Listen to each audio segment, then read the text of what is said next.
একদম সাত সকালবেলা কোথায় বেরিয়ে পড়েছি সেটাই ভাবছো তো? আর কোথাও নয়, যাচ্ছি আমি মামা শ্বশুর বাড়ি, মা শাশুড়ি বাড়ি। মানে এই মামা শ্বশুর মা শাশুড়ি বাড়িগুলো আমি এর আগে কখনো যাইনি। আর আমার বড় অনেক দিন পর যাচ্ছে, আর আমার শাশুড়ি মাও লকডাউনের আগে গিয়েছিল, তারপর আর যাওয়া হয়ে ওঠেনি। এই গরমের ছুটিতে আমার শাশুড়ি মাকেই রাখতে যাচ্ছি, দিন 4-5 ওখানে থাকবে। তো আমি মার শাশুড়ি বাড়ির মধ্যে একটা মাসির বাড়ি গেছি, সেটা হচ্ছে ওর ছোট মাসির বাড়ি। আর মামা শ্বশুরদের বাড়ির মধ্যে হচ্ছে বুবুদের বাড়ি, ওটা হচ্ছে সেজো মামা শ্বশুরদের বাড়ি। ওদের বাড়ি অনেকবার গেছি। বাকি মামাদের বাড়ি, বাকি মাসিদের বাড়ি যাওয়া হয়নি। সেইগুলোই আজকে একটু ঘুরে নেব। আমরা আজকেই ব্যাক করব, মা ওখানে থাকবে দিন কতক। সেই জন্য সকালবেলায় গাড়ি বুক করে আমরা চলে যাচ্ছি।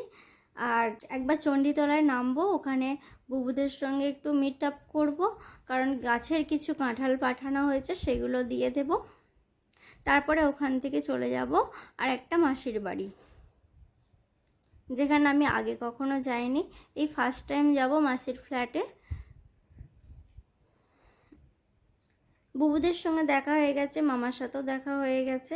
আবার ফেরার পথেও একবার দেখা করেছিলাম, সেই ভিডিও পরে আপলোড করব। তো ওদেরকে দিয়ে দিলাম আমাদের গাছের কাঁঠাল, তারপরে এখান থেকে আমরা রওনা দিয়ে দেব।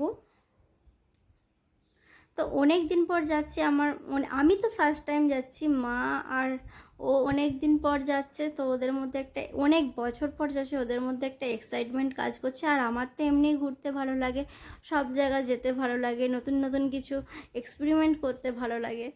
তো সেই মতোই আমারও মনের মধ্যে একটা আনন্দ